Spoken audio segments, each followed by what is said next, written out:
ഇതു പാഠശാല, ഇതു ധർമ്മശാല, പകരുന്നു പല ജാതി മതമാർന്ന മാനവ ഹൃദയത്തിലറിവിന്റെ അഗ്നിജ്വാല, നിറവാർന്ന വിദ്യതൻ പർണശാല.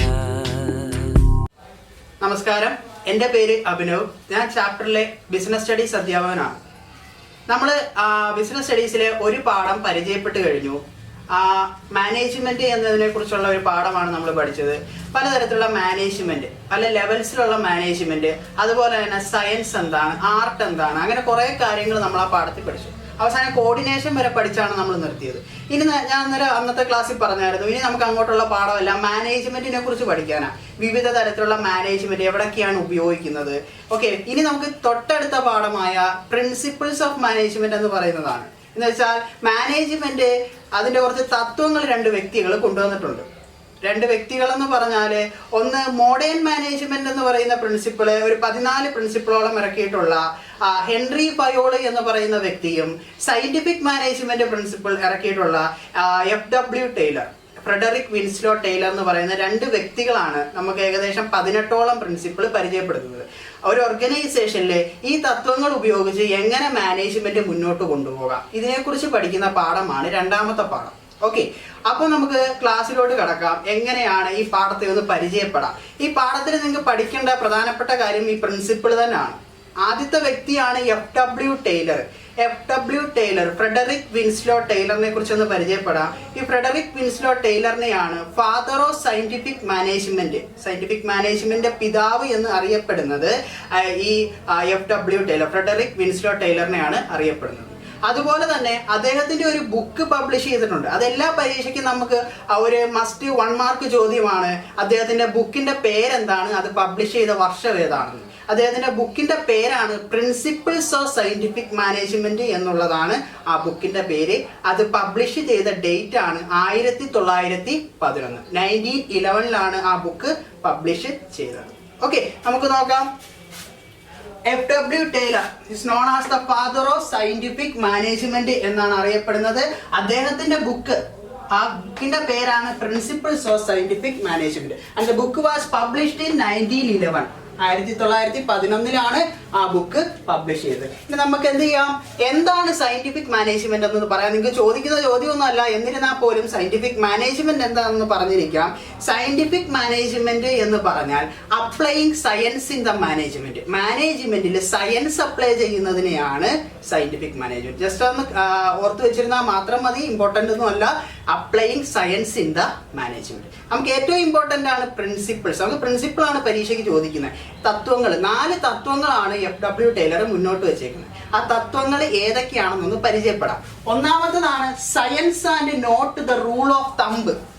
ഒന്നാമത്തെ തത്വമാണ് science and not the rule of thumb. It is the first principle of scientific management. Scientific മാനേജ്മെന്റിന്റെ ആദ്യത്തെ പ്രിൻസിപ്പിൾ ആണ് science and not the rule of thumb. ഈ പ്രിൻസിപ്പിളിനകത്ത് പറയുന്ന എന്താണെന്ന് വെച്ചാൽ, ഒരു ജോലി മുന്നോട്ടെടുക്കുമ്പോൾ, തമ്പെന്ന് പറഞ്ഞാൽ നിങ്ങൾക്കറിയാം തള്ളവരല്ലേ, അതുപോലെ തന്നെയാണ് ഒരു ജോലിയുടെ കാര്യം നോക്കുന്നത്. ഒരു ജോലി എടുക്കുമ്പോൾ ആ ജോലിയുടെ എല്ലാ എലമെന്റിനെയും എന്ത് ചെയ്യുക, വിശകലനം ചെയ്യുക, അനലൈസ് ചെയ്യുക. Analysing each and every element of a job. ഒരു ജോലിയുടെ എല്ലാ വശങ്ങളും. അല്ല, നിങ്ങൾ ഒരു ഓർഗനൈസേഷൻ എടുത്തോ, ഒരു ഓർഗനൈസേഷൻ എടുക്കുമ്പോൾ തമ്പ്, ഓക്കെ, അതിനെ പ്രധാനപ്പെട്ട ഒരാളായിട്ട് കൂട്ടിയാൽ മതി. അവിടുത്തെ ടോപ്പ് ലെവലിലുള്ള ഒരാൾക്ക് മാത്രം പ്രാധാന്യം കൊടുക്കാതെ അവിടുത്തെ എല്ലാ ലെവൽസിലുള്ളവർക്കും പ്രാധാന്യം കൊടുക്കുക. അതാണ് പറയുന്നത് analysing each and every element of a job, അല്ലെ each and every levels of an organisation. എല്ലാം എന്ത് ചെയ്യുക, അനലൈസ് ചെയ്യുക. അതാണ് ഒന്നാമതായി അദ്ദേഹം മുന്നോട്ട് വെക്കുന്ന പ്രിൻസിപ്പളിന്റെ അർത്ഥം. Science and not the rule of thumb എന്നതിന്റെ ഭരണം മാറ്റി എല്ലാവർക്കും ഒരേപോലെയുള്ള പ്രാധാന്യം കൊടുക്കുക. ഒന്നാമത്തെ പ്രിൻസിപ്പിൾ. ഓക്കെ, സെക്കൻഡ് പ്രിൻസിപ്പിൾ നമുക്ക് പരിചയപ്പെടാം. ഹാർമണി നോട്ട് ഡിസ്കോർഡ് എന്നുള്ളതാണ് സെക്കൻഡ് പ്രിൻസിപ്പിൾ. രണ്ടാമത്തെ പ്രിൻസിപ്പിൾ ആണ് harmony not discord. Okay, harmony എന്ന് പറഞ്ഞാൽ മലയാളം ഒത്തൊരുമ. ഇവിടെ പറയുന്നത്, ടൈലർ പറയുന്നുണ്ട്, ആരൊക്കെ തമ്മിൽ ഒത്തൊരുമ ഉണ്ടായിരിക്കണം. there should be complete harmony between management and workers. മാനേജ്മെന്റും വർക്കേഴ്സ്, അവിടെ ജോലി എടുക്കുന്നവരും തമ്മിൽ എന്തുണ്ടായിരിക്കണം, പൂർണ്ണമായിട്ടുള്ള ഒത്തൊരുമ ഉണ്ടായിരിക്കണം. ഇത് പറയുന്ന പ്രിൻസിപ്പിൾ ആണ് ഹാർമണി നോട്ട് ഡിസ്കോർഡ്. അവിടെ ഒരു 1 മാർക്ക് ചോദ്യം വരുന്നുണ്ട്. ഒന്ന് പറയാം, അവിടെയും ഒരു 1 മാർക്ക് ചോദ്യം വരുന്നുണ്ട്. ഇങ്ങനെ ഒത്തൊരുമ ഉണ്ടായിരിക്കുന്നതിനെ ടൈലർ വിളിച്ച പേരെന്താണെന്ന് ചോദിക്കും. ഓക്കെ, ഇങ്ങനെ ഒത്തൊരുമ കംപ്ലീറ്റ് ഹാർമണി ഉണ്ടായിരിക്കണം എന്ന് പറയുന്നതിനെ ടൈലർ വിളിച്ച പേരെന്താന്ന് പരീക്ഷയ്ക്ക് ചോദിക്കും. 1 മാർക്ക് ചോദ്യമാണ്. അതിനെ വിളിക്കുന്ന പേരാണ് മെന്റൽ റവല്യൂഷൻ. ഓക്കെ, ഒന്നുകൂടെ പറയാം, mental revolution. Taylor called it as mental revolution. ഇത്രയാണ് നമ്മുടെ രണ്ടാമത്തെ principal, harmony not discord.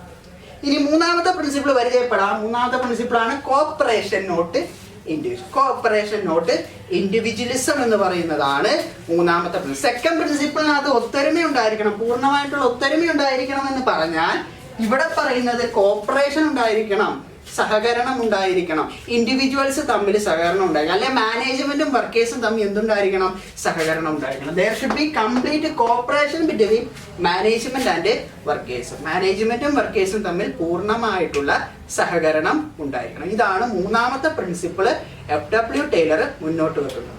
Okay, ഇനി നമുക്ക് അവസാനത്തെ പ്രിൻസിപ്പിളിനകത്തോട്ട് പോകാം. അവസാനത്തെ പ്രിൻസിപ്പിളാണ് scientific selection and training of workers. അദ്ദേഹം നാലാമതായിട്ട് മുന്നോട്ട് വെക്കുന്ന കാര്യം എന്താന്ന് പറഞ്ഞാൽ, ഏതൊരു വ്യക്തിയെയും ഓർഗനൈസേഷനകത്തോട്ട് എടുത്താൽ, ഏത് എംപ്ലോയി ഓർഗനൈസേഷനകത്തോട്ട് എടുത്താൽ അവരെ സെലക്ട് ചെയ്യുന്നത് ഏത് രീതിയിലാണെന്നാണ് പറഞ്ഞേക്കുന്നത്. എല്ലാവരെയും സെലക്ട് ചെയ്യേണ്ടത് സയന്റിഫിക് ആയിട്ടായിരിക്കണം. Every person should be scientifically selected. എല്ലാ എംപ്ലോയിയും സയന്റിഫിക് ആയിട്ടായിരിക്കണം സെലക്ട് ചെയ്യേണ്ടത്. And given training to that person. അവർക്ക് എന്തും കൊടുക്കണം, മതിയായിട്ടുള്ള ട്രെയിനിങ്ങും കൊടുക്കണം. അതാണ് scientific study and training of workers എന്ന് പറയുന്ന പോയിന്റ്. ഇത്രയും കാര്യങ്ങളാണ് നമുക്ക് അദ്ദേഹം മുന്നോട്ട് വെച്ച 4 പ്രിൻസിപ്പിളിനകത്ത് പറയാനുള്ളത്. ഓക്കെ, ഒന്നുകൂടെ പറയാം. ആദ്യത്തെ പ്രിൻസിപ്പിളാണ് science and not the rule of thumb. ഇതിനകത്ത് പറയുന്നത് എന്ത് ചെയ്യുക, ഒരു ജോബ് എടുക്കുമ്പോൾ അതിന്റെ എല്ലാ വശങ്ങൾക്കും പ്രാധാന്യം കൊടുക്കുക. തമ്പ് വിരലിന് മാത്രം പ്രാധാന്യം കൊടുക്കാതെ, അതിന് മാത്രം ഇമ്പോർട്ടൻസ് കൊടുക്കാതെ എല്ലാത്തിനും ഇമ്പോർട്ടൻസ് കൊടുക്കുക. Second one, harmony not discord. ഒത്തൊരുമ ഉണ്ടായിരിക്കണം. ആർക്കൊക്കെ തമ്മിൽ, മാനേജ്മെന്റും വർക്കേഴ്സും തമ്മിൽ ഒത്തൊരുമ ഉണ്ടായിരിക്കണം. ടൈലർ അതിന് വിളിക്കുന്ന പേരാണ് mental revolution. Okay, third point cooperation not individualism. സഹകരണം ഉണ്ടായിരിക്കണം, പൂർണ്ണമായിട്ടുള്ള സഹകരണം ഉണ്ടായിരിക്കണം മാനേജ്മെന്റും വർക്കേഴ്സും തമ്മിൽ. സിമ്പിൾ ആണ്, സെക്കൻഡ് പോയിന്റ് തന്നെയാണ്. അവിടെ ഹാർമണിയിലായിരിക്കണം എന്ന് പറയുന്നു, ഇവിടെ കോപ്പറേഷൻ ഉണ്ടായിരിക്കണമെന്ന് പറയുന്നു. Okay, last point scientific selection and training of workers. അവിടെ പറയുന്നത് എന്താണെന്ന് വെച്ചാൽ, എംപ്ലോയി ഏത് വർക്കേഴ്സിനും ആരെ എടുത്തോട്ടെ അവരെ സയന്റിഫിക് ആയിട്ടായിരിക്കണം സെലക്ട് ചെയ്യേണ്ടത്. അവർക്ക് വേണ്ട ട്രെയിനിങ്ങും പരിശീലനവും കൊടുത്തിരിക്കും. ഇത്രയും കാര്യങ്ങളാണ് scientific management principles. Chapter students app ഇനിയും ഡൗൺലോഡ് ചെയ്തില്ലേ? 5 മുതൽ +2 വരെയുള്ള എല്ലാ ഓൺലൈൻ ക്ലാസ്സും ഉണ്ട് ചാപ്റ്റർ സ്റ്റുഡൻസ് ആപ്പിൽ. ഇതു പാഠശാല, ഇതു Dharamshala. Principles of scientific management എന്തൊക്കെയാണെന്ന് പരിചയപ്പെട്ടു. അടുത്തതായി പരിചയപ്പെടാൻ പോകുന്നത് ഈ FW ടൈലർ ഈ പ്രിൻസിപ്പിളൊക്കെ അപ്ലൈ ചെയ്യാനും വേണ്ടി കുറെ മെത്തേഡുകളൊക്കെ മുന്നോട്ട് വെച്ചേക്കുന്നുണ്ട്. മെത്തേഡ് മീൻസ് ടെക്നിക്സുകൾ മുന്നോട്ട് വെച്ചേക്കുന്നുണ്ട്. ഏതൊക്കെ ഓർഗനൈസേഷനിൽ അത് ഉപയോഗിക്കാമെന്നും പറഞ്ഞേക്കുന്നുണ്ട്. ഓക്കെ, എന്തൊക്കെയാണ് അദ്ദേഹം മുന്നോട്ട് വെച്ച ടെക്നിക്കുകളെന്ന് നമുക്ക് പഠിക്കാം. അദ്ദേഹം ഏകദേശം ഒരു 8 ടെക്നിക്കോളം മുന്നോട്ട് വെച്ചിട്ടുണ്ട്. അതിനകത്ത് ഒന്നാമത്തത് ഞാൻ പറയാം. ഒന്നാമത്തതിന്റെ പേരാണ് ഫങ്ഷണൽ ഫോർമാൻഷിപ്പ് എന്നാണ് അതിന്റെ പേര്. ഓക്കെ, ഒന്നാമത്തതാണ് ഫങ്ഷണൽ ഫോർമാൻഷിപ്പ്. അദ്ദേഹം മുന്നോട്ട് വെച്ച ഒന്നാമത്തെ ടെക്നിക്ക് ഫങ്ഷണൽ ഫോർമാൻഷിപ്പ്. ഈ ക്വസ്റ്റ്യൻ നല്ല പ്രാധാന്യമുണ്ട്. ഈ ടെക്നിക്കായിട്ട് തന്നെ എടുത്ത് ചോദിക്കുന്നതാണ്. കാരണം 4 മാർക്ക് 5 മാർക്കിനൊക്കെ ഈ ടെക്നിക്ക് ചോദിക്കും. ഫങ്ഷണൽ ഫോർമാൻഷിപ്പ് എന്നാൽ എന്താണ് എക്സ്പ്ലെയിൻ ചെയ്യാൻ, അല്ലെങ്കിൽ ഡിഫൈൻ ചെയ്യാനൊക്കെ ചോദിക്കും. എന്താണെന്ന് പറഞ്ഞുതരാം. ഫങ്ഷണൽ ഫോർമാൻഷിപ്പ് എന്ന് പറയുന്നത് അതേ ഒരു പ്രോസസ്സിലൂടെ ഓർഗനൈസേഷൻ മുന്നോട്ട് കൊണ്ടുപോവുകയാണ്. എന്ന് വെച്ചാൽ ഒരു ഓർഗനൈസേഷനെ രണ്ടായിട്ട് അയാൾ എന്ത് ചെയ്തു, 2 കാര്യങ്ങളായിട്ട് ക്ലാസിഫൈ ചെയ്യുന്നു. ഒന്നാമത്തതിനെ പ്ലാനിങ് എന്നും അദ്ദേഹം പേരിടുന്നു. രണ്ടാമത്തതിനെ പ്രൊഡക്ഷൻ എന്ന് പറയും. പ്ലാനിങ് എന്ന് പറയുന്ന ഒരു സെക്ഷനും പ്രൊഡക്ഷൻ എന്ന് പറയുന്ന മറ്റൊരു സെക്ഷനും. Okay, planning and production. ഈ classified the organisation in 2, that is planning and production department. Planning എന്ന് പറയുന്ന ഡിപ്പാർട്ട്മെന്റും പ്രൊഡക്ഷൻ എന്ന് പറയുന്ന department. And he appoints 4 specialist each in 2 departments. 2 ഡിപ്പാർട്ട്മെന്റിലും എന്ത് ചെയ്തു, 4 സ്പെഷ്യലിസ്റ്റിനെ വെച്ച് എന്ത് ചെയ്തു, നിയമിക്കുന്നു. അങ്ങനെ മൊത്തത്തിൽ 8 സ്പെഷ്യലിസ്റ്റിനെ 2 ഡിപ്പാർട്ട്മെന്റിലായിട്ട് നിയമിക്കുന്നു. ഓക്കെ, ഇതാണ് അദ്ദേഹം മുന്നോട്ട് കൊണ്ടുവരുന്ന ഒരു ടെക്നിക്ക്. ഫങ്ഷണൽ ഫോർമാൻഷിപ്പിൽ ഒരു ഓർഗനൈസേഷനെ 2ആയിട്ട് മാറ്റുന്നു. ഒന്നാമത്തത് പ്ലാനിംഗ് എന്ന് പറയുന്ന ഡിപ്പാർട്ട്മെന്റും രണ്ടാമത്തത് പ്രൊഡക്ഷൻ എന്ന് പറയുന്ന ഡിപ്പാർട്ട്മെന്റും. പ്ലാനിംഗ് എന്ന് പറയുന്ന ഡിപ്പാർട്ട്മെന്റിൽ 4 സ്പെഷ്യലിസ്റ്റിനെ അദ്ദേഹം അപ്പോയിന്റ് ചെയ്യുന്നു. അതുപോലെ തന്നെ പ്രൊഡക്ഷൻ എന്ന് പറയുന്ന ഡിപ്പാർട്ട്മെന്റിലും 4 സ്പെഷ്യലിസ്റ്റിനെ അപ്പോയിന്റ് ചെയ്യുന്നു. ഈ അപ്പോയിന്റ് ചെയ്യുന്ന സ്പെഷ്യലിസ്റ്റിനെ നമുക്ക് ഫോർമാൻ എന്ന് വിളിക്കാം. ഫോർമാൻ, അതാണ് ഫങ്ഷണൽ ഫോർമാൻഷിപ്പ്. ഓക്കെ, ഒന്നാമത്തെ ടെക്നിക്ക് നോക്കാം. ഒന്നാമത്തെ ടെക്നിക്കാണ് ഫങ്ഷണൽ ഫോർമാൻഷിപ്പ്. ഇനി നമുക്ക് പരിചയപ്പെടാം പ്ലാനിംഗ് എന്ന് പറയുന്ന ഡിപ്പാർട്ട്മെന്റിലെ അദ്ദേഹം ആരെയൊക്കെയാണ് അപ്പോയിന്റ് ചെയ്യുന്നത്. ഓക്കെ, നോക്കാം. ഒന്നാമത്തെ ആളാണ് ഇൻസ്ട്രക്ഷൻ കാർഡ് ക്ലർക്ക്. ഒന്നാമത്തെ വ്യക്തിയാണ് ഇൻസ്ട്രക്ഷൻ, ഒന്നാമത്തെ ഫോർമാനാണ് instruction card clerk. Instruction card ക്ലർക്കിന്റെ ജോലി എന്താണെന്നാണ് പഠിക്കാനുള്ളത്. ജസ്റ്റ് ചെറിയൊരു പോയിന്റ്. ഇൻസ്ട്രക്ഷൻ കാർഡ് ക്ലർക്ക് 1 മാർക്കിനുള്ള ചോദ്യമാണ്. ഇൻസ്ട്രക്ഷൻ അതിൽ തന്നെ കിടപ്പുണ്ട്. Giving instruction, necessary instruction for doing a job to workers. ജോലിക്കാർക്ക് എന്ത് ചെയ്യുന്നു, ഒരു ജോലി ചെയ്തു തീർക്കാൻ വേണ്ടിയുള്ള നിർദ്ദേശങ്ങൾ കൊടുക്കുക എന്നുള്ള ജോലിയാണ് ഈ ഒരു ഫോർമാന് ഉള്ളത്, ഇൻസ്ട്രക്ഷൻ കാർഡ് ക്ലർക്കിന്റെ ജോലി. ഇനി രണ്ടാമത്തെ വ്യക്തിയെ പരിചയപ്പെടാം. റൂട്ട് ക്ലർക്ക് എന്നാണ് അദ്ദേഹത്തിന്റെ പേര്. റൂട്ട് ക്ലർക്ക്, അടുത്ത ഫോർമാനാണ് റൂട്ട് ക്ലർക്ക്. റൂട്ട് ക്ലർക്കിന്റെ ജോലിയാണ് എന്ത് ചെയ്യുക എന്നത്, പ്രൊഡക്ഷൻ പ്രോസസ്സിലേക്ക് പോകുന്ന റോ മെറ്റീരിയൽസ് ഒക്കെ അറേഞ്ച് ചെയ്യുക, അതിനു വേണ്ടിയുള്ള റൂട്ട് ഒരുക്കുക, വഴി ഒരുക്കുക എന്നുള്ള ജോലിയാണ് റൂട്ട് ക്ലർക്ക്, രണ്ടാമത്തെ ഫോർമാനായ റൂട്ട് ക്ലർക്കിന് ഉള്ളത്. പ്രൊഡക്ഷൻ പ്രോസസ്സിലേക്ക് പോകുന്ന റോ മെറ്റീരിയൽസിന് എന്ത് ചെയ്യുക, വഴിയൊരുക്കുക. ഓക്കെ, മൂന്നാമത്തെ വ്യക്തിയാണ് ടൈം ആൻഡ് കോസ്റ്റ് ക്ലർക്ക്. ഈ പേര് കിടപ്പുണ്ട്, ടൈം ആൻഡ് കോസ്റ്റ് ക്ലർക്ക്. ഇദ്ദേഹമാണ് എന്ത് ചെയ്യുന്നത്, സ്റ്റാൻഡേർഡ് ടൈം ഫിക്സ് ചെയ്യുന്നത്. ഒരു ജോലി ചെയ്ത് തീർക്കാൻ വേണ്ടിയുള്ള സ്റ്റാൻഡേർഡ് ടൈം ഫിക്സ് ചെയ്യുക എന്നുള്ള ജോലിയാണ് ഈ ഫോർമാന് ഉള്ളത്. അതുപോലെ തന്നെ കോസ്റ്റ്, സ്റ്റാൻഡേർഡ് കോസ്റ്റ് എന്ത് ചെയ്യുക, ഫിക്സ് ചെയ്യുക. ഇദ്ദേഹത്തിന്റെ ജോലിയാണ് ടൈമും കോസ്റ്റും ഫിക്സ് ചെയ്യുക എന്നതാണ് ഇദ്ദേഹത്തിന്റെ ജോലി. ഇനി അടുത്ത നാലാമത്തെ, പ്ലാനിങ്ങിലെ അവസാനത്തെ ആളായ ഡിസിപ്ലിനേറിയന്റെ ജോലി എന്താണെന്ന് നോക്കാം. ഡിസിപ്ലിനേറിയൻ ആ വാക്കി തന്നെ കിടപ്പുണ്ട്. നമ്മുടെ ഫാക്ടറിയിലെ ഡിസിപ്ലിൻ നോക്കുക, അച്ചടക്കം അങ്ങനെയുള്ള കാര്യങ്ങളൊക്കെ നോക്കുക എന്നുള്ള ജോലിയാണ് നാലാമത്തെ വ്യക്തിയായ ഡിസിപ്ലിനേറിയൻ എന്ന് പറയുന്ന ഫോർമാന് ഉള്ളത്. അപ്പൊ പ്ലാനിങ്ങിൽ 4 പേരെ പരിചയപ്പെട്ടു. ഇൻസ്ട്രക്ഷൻ കാർഡ് ക്ലർക്ക്, വേണ്ട ഇൻസ്ട്രക്ഷൻസ് കൊടുക്കുക. രണ്ടാമത്തെ റൂട്ട് ക്ലർക്ക്, പ്രൊഡക്ഷൻ പ്രോസസ്സിലേക്കുള്ള റോ മെറ്റീരിയൽസ് അറേഞ്ച് ചെയ്യുക. മൂന്നാമത്തെ time and cost clerk, fixed time, sorry standard time അല്ലെ കോസ്റ്റ് ഫിക്സ് ചെയ്യുക. നാലാമത്തതാണ് disciplinarian. Okay, look after the discipline of the factory. ഫാക്ടറിയിലെ ഡിസിപ്ലിൻ നോക്കിയെടുക്കുക, അല്ല അച്ചടക്കം മറ്റു കാര്യങ്ങളൊക്കെ നോക്കുക എന്നുള്ളതാണ് അദ്ദേഹത്തിന്റെ ജോലി. ഇനി രണ്ടാമത്തെ ഡിപ്പാർട്ട്മെന്റ് നമുക്ക് പരിചയപ്പെടാം. പ്രൊഡക്ഷൻ എന്ന് പറയുന്നതാണ് രണ്ടാമത്തെ ഡിപ്പാർട്ട്മെന്റ്. പ്രൊഡക്ഷൻ ഡിപ്പാർട്ട്മെന്റിലും 4 ഫോർമാൻമാരെ നമ്മുടെ FW ടൈലർ മുന്നോട്ട് കൊണ്ടുവരുന്നുണ്ട്. ആരൊക്കെയാണെന്ന് പരിചയപ്പെടാം. ഒന്നാമത്തെ ആളാണ് സ്പീഡ് ബോസ് എന്ന് പറയും. ഓക്കെ, സ്പീഡ് ബോസ്, പേരിൽ തന്നെയുണ്ട് അദ്ദേഹം എന്താണ് ചെയ്യാൻ പോകുന്നത്. അദ്ദേഹമാണ് speeding of the work speed up ചെയ്യാനുള്ള നിർദ്ദേശങ്ങൾ കൊടുക്കുന്നതാണ് സ്പീഡ് ബോസിന്റെ ജോലി. ഇനി രണ്ടാമത്തെ ആളെ പരിചയപ്പെടാം, ഗ്യാങ് ബോസ്. ഗ്യാങ് ബോസിന്റെ ജോലിയാണ് അറേഞ്ച് ചെയ്യുക, മെറ്റീരിയൽസ് ഒക്കെ അറേഞ്ച് ചെയ്യുക. ടൂൾസ് ആയാലും മെഷീൻസ് ആയാലും പ്രൊഡക്ഷന് വേണ്ടിയുള്ള കാര്യങ്ങളൊക്കെ ഗ്യാങ് ചെയ്യുക, അറേഞ്ച് ചെയ്യുക എന്നുള്ള ജോലിയാണ് ഗ്യാങ് ബോസിന് ഉള്ളത്. മൂന്നാമത്തെ വ്യക്തിയാണ് റിപ്പയർ ബോസ്. റിപ്പയർ, പേരിനകത്ത് തന്നെ അടപ്പുണ്ട്. നമ്മുടെ സ്ഥാപനത്തിൽ മെയിൻ്റനൻസും അല്ലെ റിപ്പയേഴ്സും മെഷീനും ടൂൾസും അങ്ങനെയുള്ള കാര്യങ്ങളൊക്കെ മെയിൻറ്റെയിൻ ചെയ്യുക എന്നുള്ളത്, അല്ലെ റിപ്പയർ ചെയ്യുക എന്നുള്ള ജോലിയാണ് റിപ്പയർ ബോസ് എന്ന ഫോർമാന് ഉള്ളത്. ഇനി പ്രൊഡക്ഷനകത്ത് അവസാനത്തെ ആളെ പരിചയപ്പെടാം, ഇൻസ്പെക്ടർ എന്ന് പറയുന്ന ഫോർമാൻ.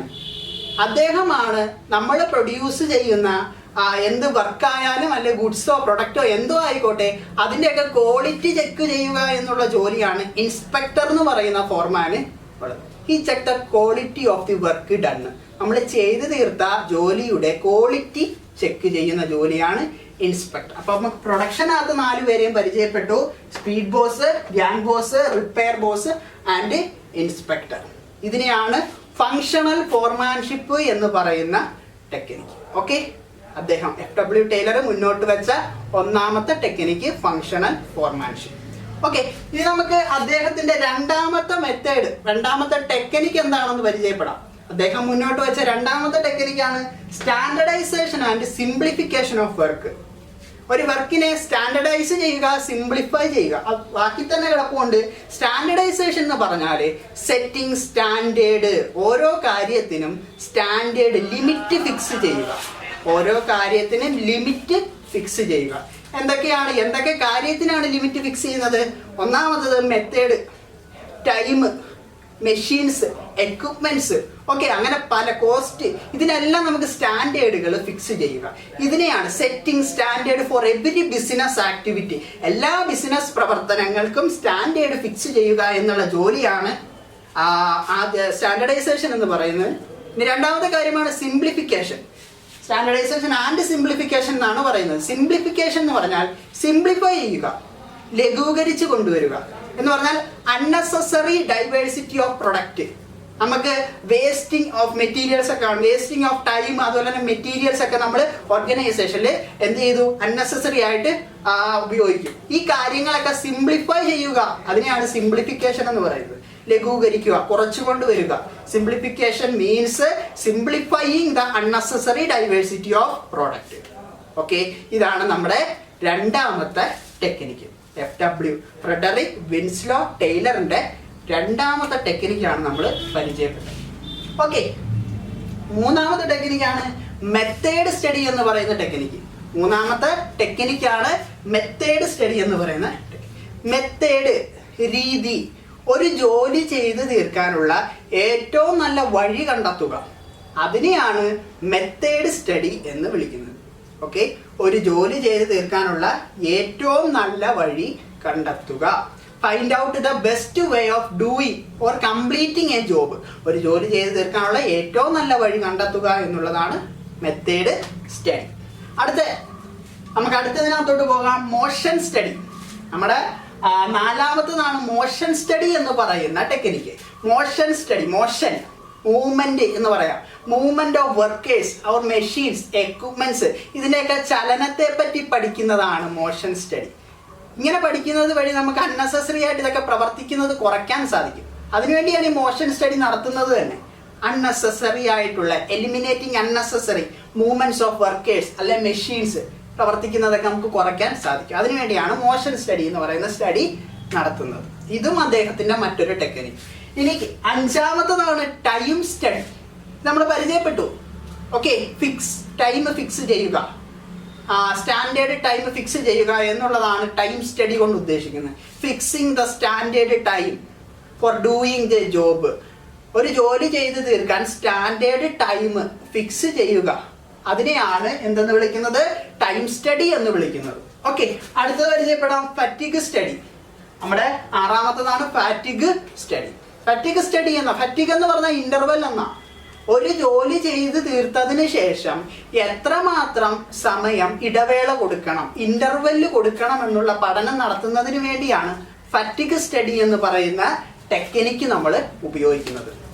ഇനി ഏറ്റവും അവസാനമായി പരിചയപ്പെടാം ഏഴാമത്തെ technique, differential piece wage system. ഈ ടെക്നിക്കും നമുക്ക് ഒറ്റ ചോദ്യമായിട്ട് പരീക്ഷയ്ക്ക് ചോദിക്കുന്നതാണ്.